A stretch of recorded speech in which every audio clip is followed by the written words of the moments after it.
Well, good afternoon, everybody. We'd like to welcome you all to today's Lunch and Learn, where we're going to be focused on new software and technology to improve your operations.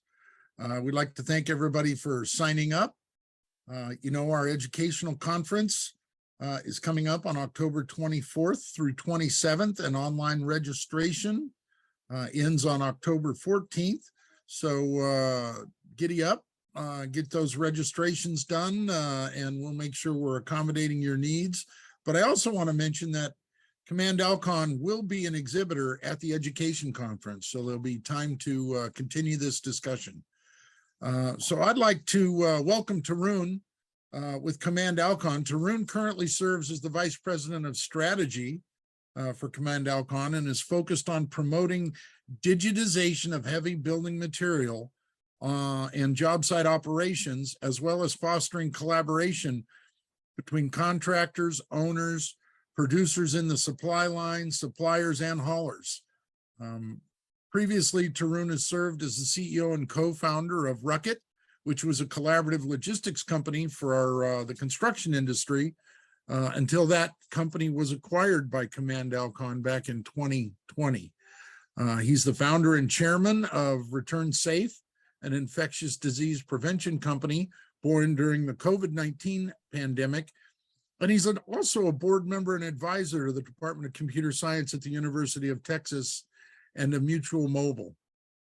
Tarun was formerly CEO of Mutual Mobile, the 200-person product development agency he co-founded at the age of 22 after immigrating from India in 2004 to study at the University of Texas, Austin.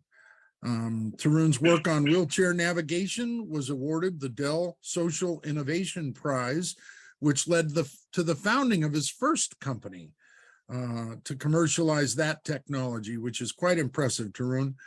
He was named to Inc.'s 30 Under 30, Forbes 50 Most Promising Companies, and recognized by the White House as one of the top 100 companies founded by young entrepreneurs. And we're certainly grateful to have you here with us, Tarun, to talk about some technology that's going to help improve our industry. And with that, Tarun, I turn it over to you. Thank you, Robert. You can hear me okay? Okay, great. Awesome. Well, excited to be here and chat with you all, and hopefully get your imagination going and share a bit of what we've learned about how technology is beginning to reshape the construction industry. So let's get started.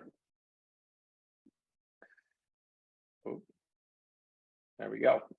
So, I mean, really, it's a great honor and privilege to be working in the construction industry, particularly in building technology and software, because we're humbled by the fact that you here on this call are the ones that are building the physical world all around us, and it is our privilege to build tools to make your job easier and to streamline that process of building roads, bridges, highways, and all of the buildings that we live in and work in every day. Command Alkon's mission is to bring people and technology together to advance the heavy building materials industry, and we are excited. We've been doing this for 30 years, but we're in a whole transition as a company to help you take advantage of all of the latest and greatest technologies that are continuing to impact the world and every other industry, and bring those to our industry. So what I want to start with is a bit of a bird's eye view of the construction materials industry, and what you see here is that the industry is very inherently collaborative. I mean, just in order to pave a mile of pavement, or there are so many different companies that are involved in the process of doing that. The general contractors, the DOTs, but also the ready-mix companies, asphalt companies, cement companies, aggregate companies, all moving material, equipment, people from point A to point B in order to accomplish the goal. And this view kind of shows you the scale at which that's happening, here in North America, and how this material is being moved. And so I find that, to be really interesting. And when we kind of zoom out and look at what we do as a company, a lot of our products really align with the key workflows associated with moving material to the ready-mix plant or to the asphalt plant, and from the plant to the job site, and then making sure that information, makes its way to the DOT, as needed. So we're really focused on our three core customers, which are ready-mix, aggregates, and asphalt, and their network. So your network, the companies that you work with as third parties might include haulers, DOTs, and of course your customers. And we do about 4 jobs really, really well. We consider those our core workflows and core jobs that we take on and enable as a company, which is the production of ready-mix and asphalt, the quality control and management, trucking, moving materials, and dispatch, the coordination of trucks and people to marshal the resources. A couple of the emerging areas that we've been investing in for the past few years, and are excited to do so in the future, are areas like inventory and customer experience, which are all about collaborating with either your suppliers or your customers, respectively. So to zoom in and talk about, the life of a, say, a ready-mix company, and again, the same is true for asphalt. Let's start by asking ourselves, what is this big word, collaborative, network? And what's inherent is that, a collaborative network is all about collaboration.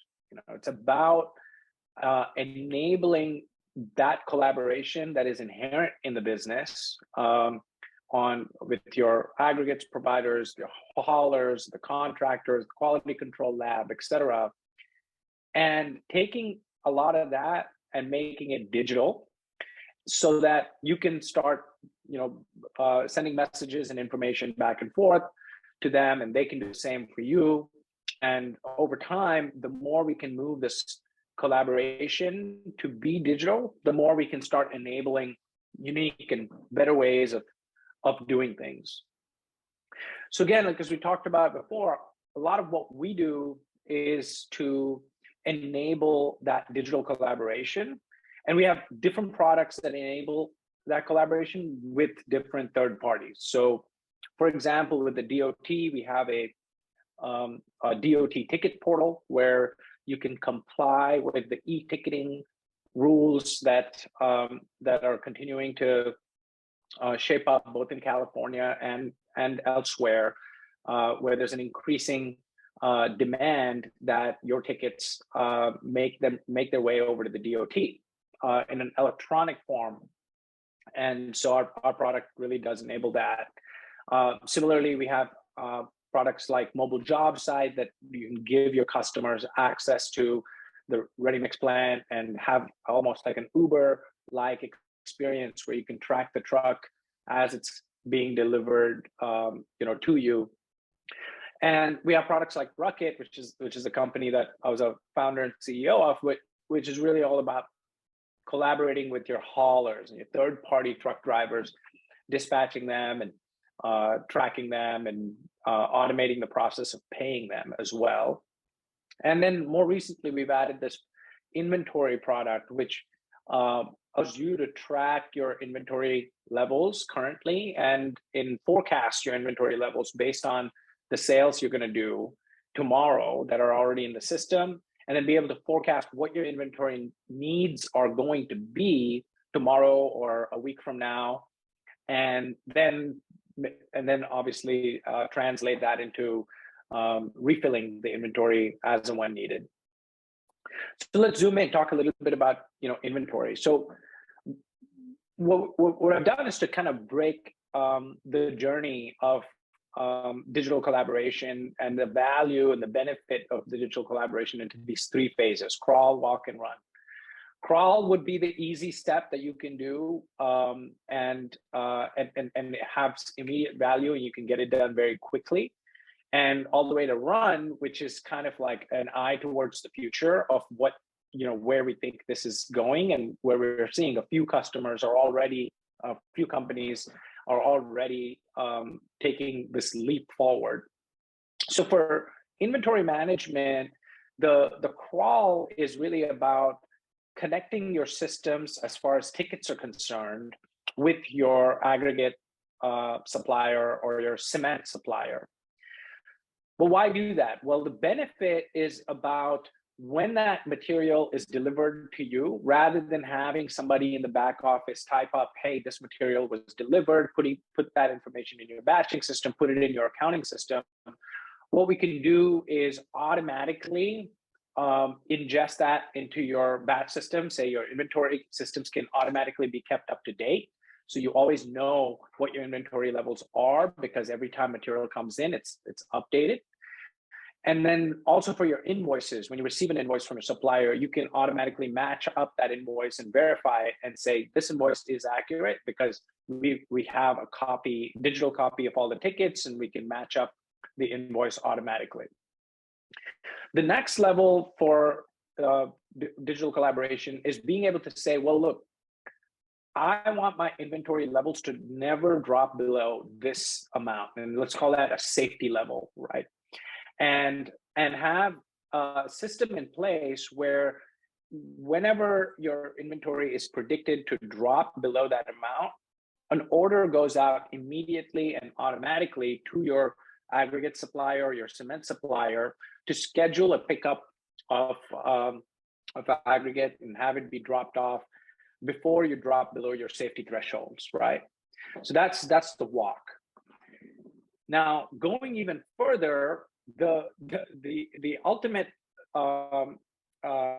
goal here is to get to the point where you might not even need a person on your team to keep track of inventory and be on top of this information, because you can make it the responsibility of your vendor by, let's say you have a single source vendor for cement or a single source vendor for aggregate.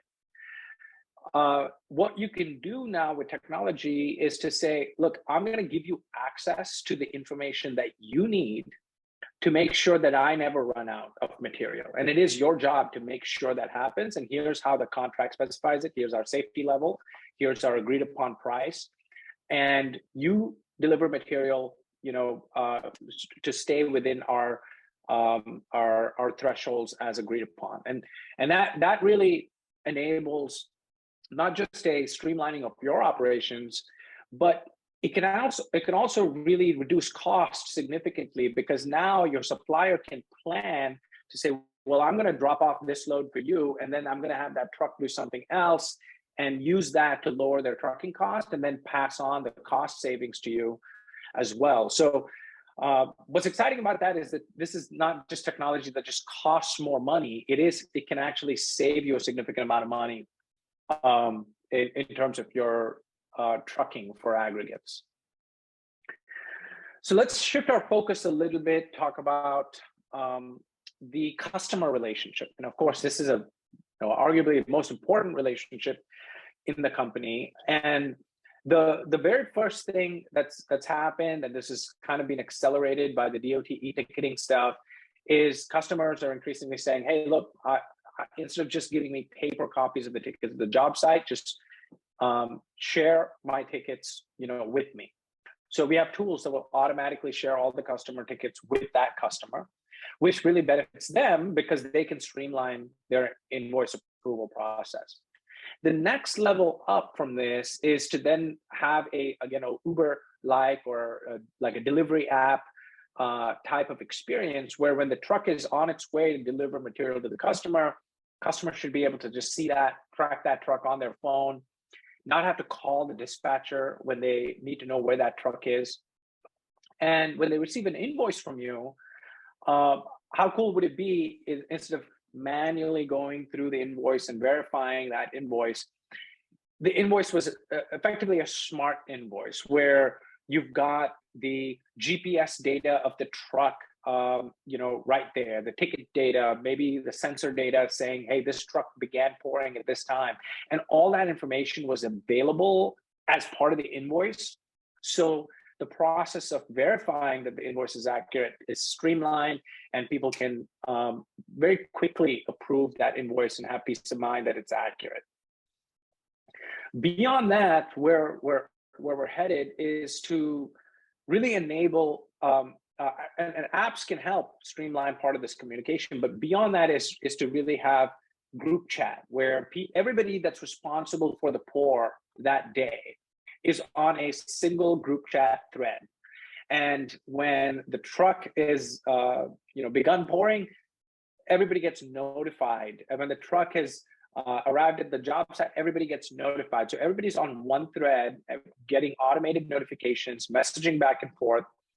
And we think that's going to be the future state that we're going to be enabling for you guys. And as part of that, the other transition, and that's in the field, is on the back office, where increasingly customers want to be able to just pay that invoice online, which also benefits the suppliers because now they can get paid faster and be notified when the payment is made instead of waiting for that check, the checks in the mail conversation, right?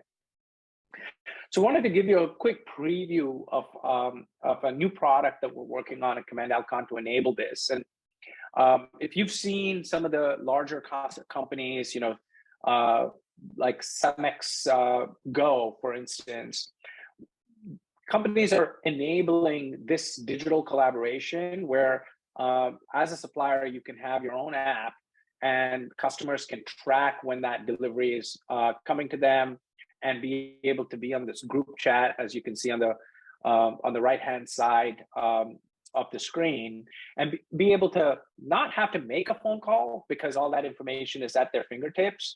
But if they do have to ask a question, they don't have to wait on the phone for an answer. They can send a message and be notified when there's a response and continue upon their job. So this is the new experience that we're going to be enabling soon, and we're going to be releasing it in the first quarter of next year.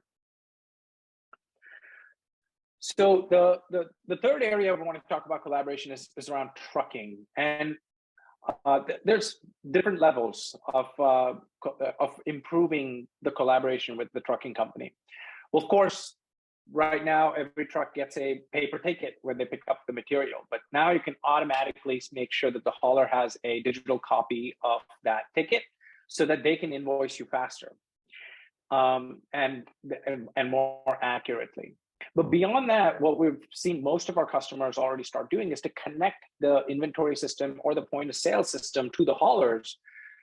So when we know material needs to be picked up, that information can be automatically sent to the hauler ahead of time, and the hauler can confirm, yes, we've got trucks available to pick up this material, and all of that is kept up to date in the system without anybody having to make a phone call or send any emails. The next level beyond that is even though we built these systems, there's still some text messaging and conversations going on. So what we're working on really enabling now is to say, well, look, just text everyone in this group chat.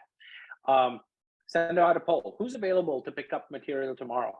And anytime someone responds saying, yep, I'm available, automatically we can take all the people that are available, put them on that order, and have all of that be an automatic digital process. Beyond that, of course, haulers have the same payment-related issues. They want to be able to update their payment information and be paid online as well. So zooming out, the digital journey is really a multiple step process, right? And you can start to look at it on two different dimensions: is how efficient are you with your operations, and you can have an increasing efficiency as you mature your digital processes. The first level, and every single person, every company is already at level one, is more on putting those basics in place, right?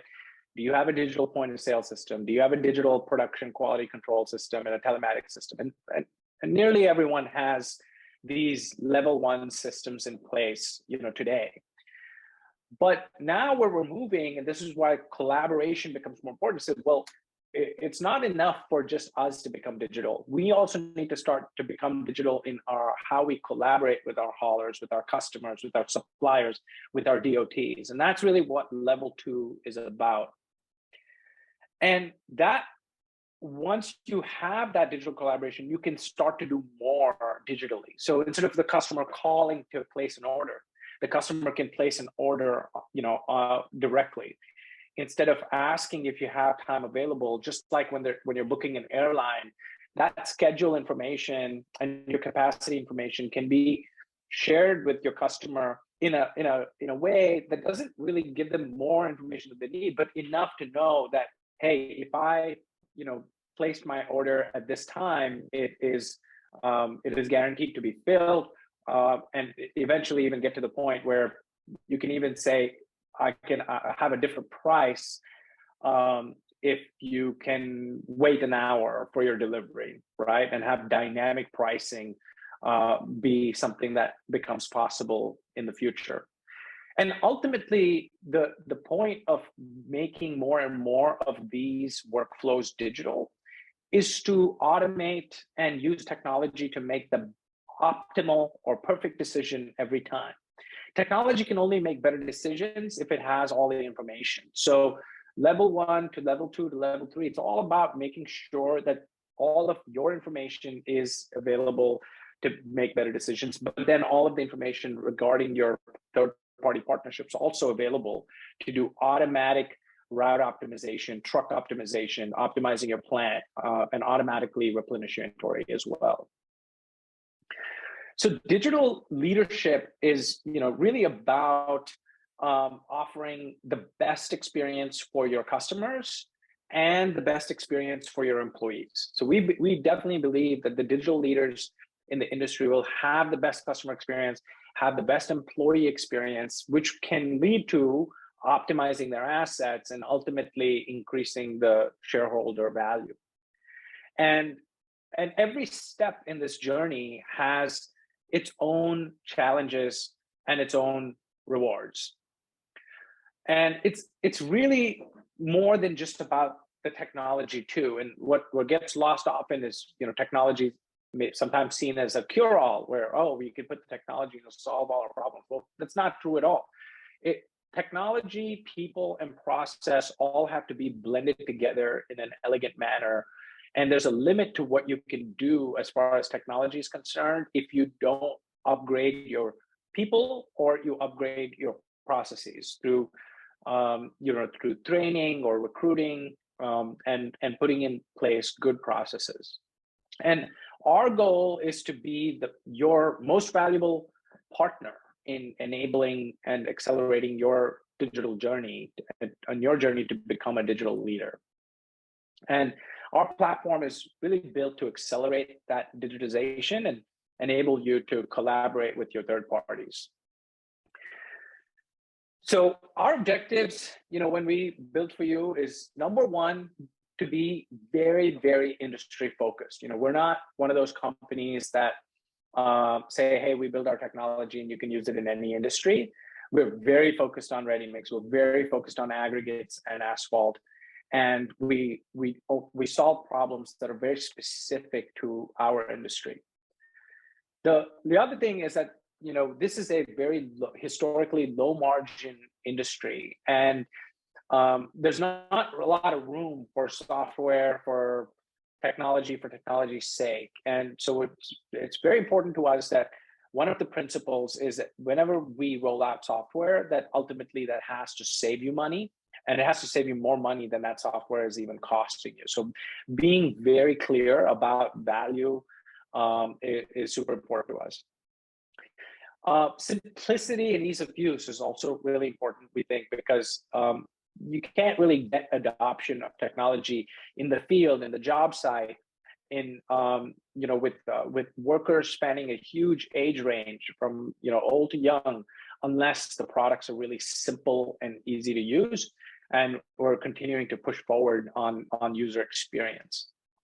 And lastly, again, back to the people and aspect of it, being very customer centered and customer focused is very important to us as well, to make sure that we're combining the technology and the tools we provide with the support on onboarding and the support in using our tools and training days, et cetera, to make that journey a little less daunting, because we're there to support you.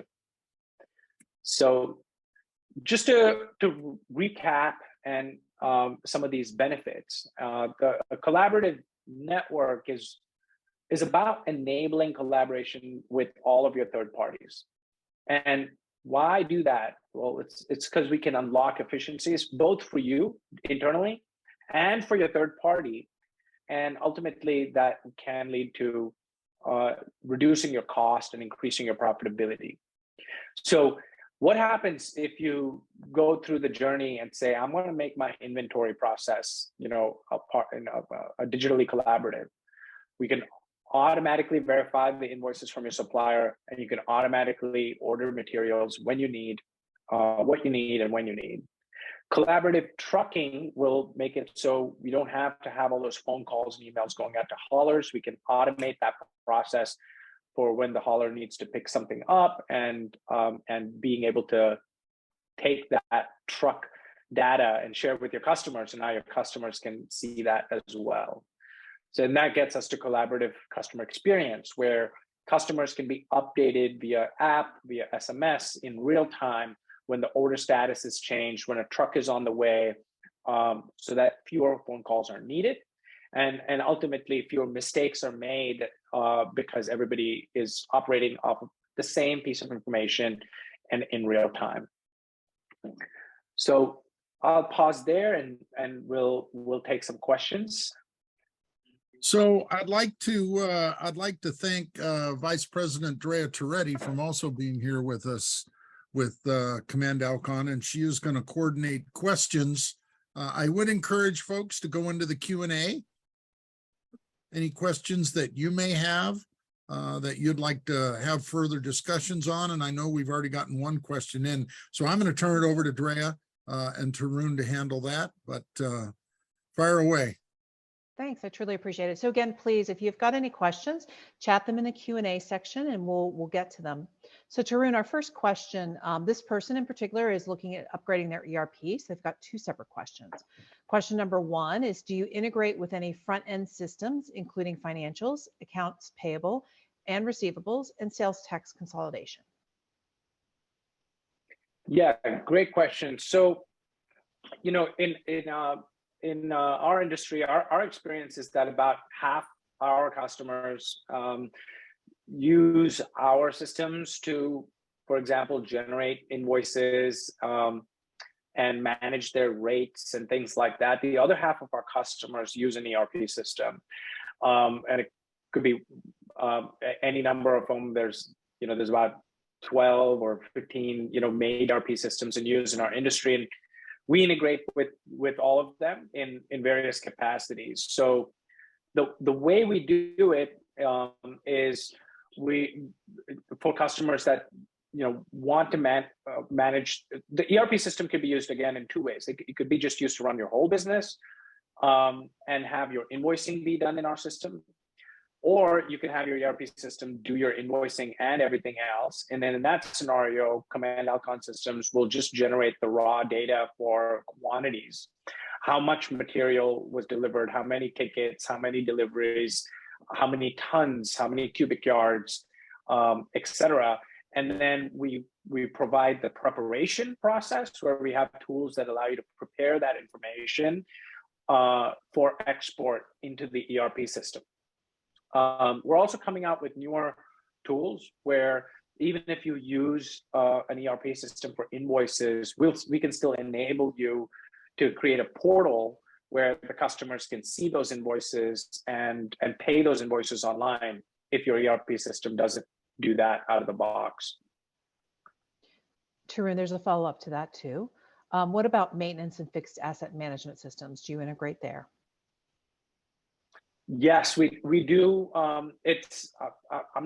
can't answer the details of that, but for example, our Trackit system, which is used by a majority of the companies to manage the ready-mix trucks, doesn't have its own maintenance module to maintain the truck. So all that information can be sent over to a third-party asset management or equipment maintenance system, where you might be doing maintenance not just for your ready-mix trucks, but for your heavy equipment, your pavers, maybe your fleet of pickup trucks. And so we recommend that you use a industry leading equipment management system, and know that our systems will provide the information that you need, like engine data, et cetera, and feed that into your equipment maintenance system. Thanks, Tarun. We've got another one, please. So, you talked about the crawl, walk, run. What are some of the barriers to adoption going between the crawl, walk, and run? Yeah, I think one of the biggest barriers, it's always a barrier. I think change management is all about training people to change the way that they've been doing things, right?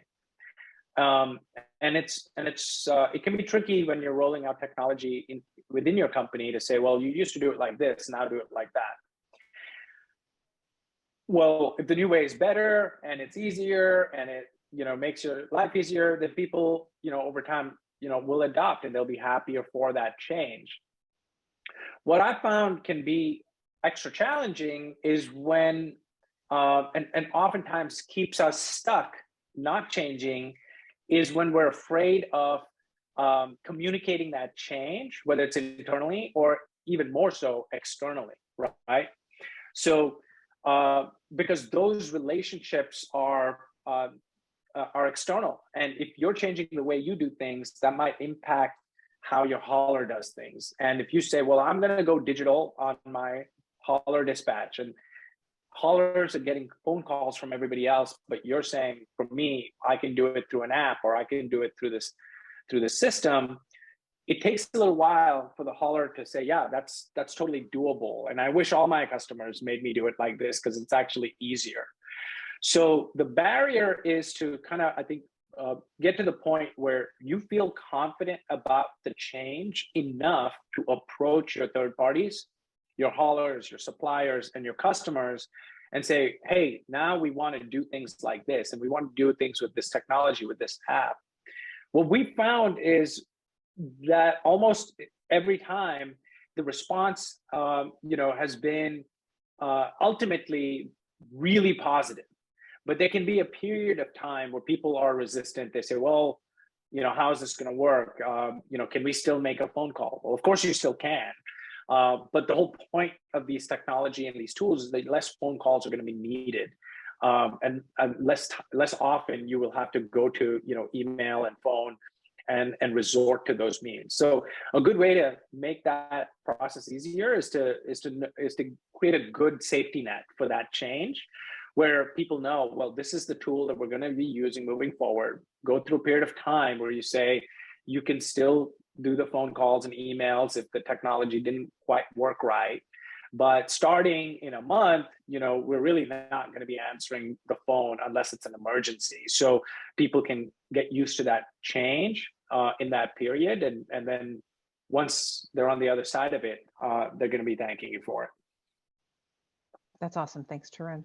Now, please don't forget to add your questions into the Q&A area, and we'll get to them. Tarun, this is a prediction question. With the DOTs, how far out do you think all of them are going to be on electronic tickets? Yeah, it's interesting. I mean, every state seems to be operating at its own schedule and pace. To give you an example of like a state that's moving the fastest, Iowa has basically said that the next construction season, like, it's going to be 50%, and the construction season after that is going to be 100% e-ticketing only. But the only reason they've been able to get there is because starting a year or two ago, they've done a lot of successful pilots. California, on the other hand, is still in the pilot territories. So I think we're probably at least, 3 years away from a state like California mandating e-ticketing for all projects. And we'll probably end up, with next year it'll be 5%, the year after that maybe 25%, and then 50%, and then 100%, right? So maybe 4 years before e-ticketing becomes required across the board. But even if it's not required across the board, if you're bidding on projects and 2 of the projects require e-ticketing and the other 2 don't, you pretty much have to put the systems in place to make sure you're e-ticketing ready. And you might as well be e-ticketing ready for all projects. And the other thing that I think was worth thinking about is, yeah, there is a compliance headache with e-ticketing, but if you put the right technology in place, e-ticketing should just be a checkbox, on and off. The technology that you put in place gives you the visibility into what your trucks are doing, and that information can get fed back into better decision making, saying, hey, we have too many trucks on this job. We can actually save money by using the data that we're getting from the systems we put in place, and e-ticketing happens to be a happy benefit, as in rather than putting technology in place just because the government is making you for that job. I think it's a healthier perspective to really think of e-ticketing that way. The last thing I'd say is this is the change. Seems like it is. We are, by my calculation, only 2% of projects or 2% of tickets in this country are e-ticketing right now. For all the noise and the words and the ink that's been spilt around e-ticketing, we are still in the very, very early days of e-ticketing adoption, because not all states have gone through the process. And even the states that have gone through the process, it's only a certain number of projects. And even on those projects, it's not all tickets, it's just asphalt tickets, or it's just ready-mix tickets. And so you take it all the way down, and it's only like 2% right now, but change comes slowly and then suddenly. So it could be another year or 2 of slow progress, and then probably in 3 or 4 years we'll see the tide really shift. That'll be here in no time, without doubt. So Tarun, those were our only questions that we had. Just again, if you want to chat in your questions, we're more than welcome to answer them for you. Or if you'd like a follow-up, please just let us know. Tarun, it might be great if you go back and just share one more time a little bit about some of the benefits on the walk, crawl, run, so that everybody kind of sees that one last time. Sure thing. All right, can you see my screen? Not yet. Oh, guess I didn't share it. See, this is what happens when it's live. Throw you a curveball. There you go. It's almost there. There you go. Perfect, but you're at the very beginning, so you may have to flip forward. Awesome. You're there.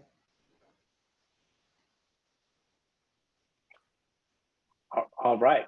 Well, thank you everyone for your time, and please feel free to reach out if there's anything we can help you with.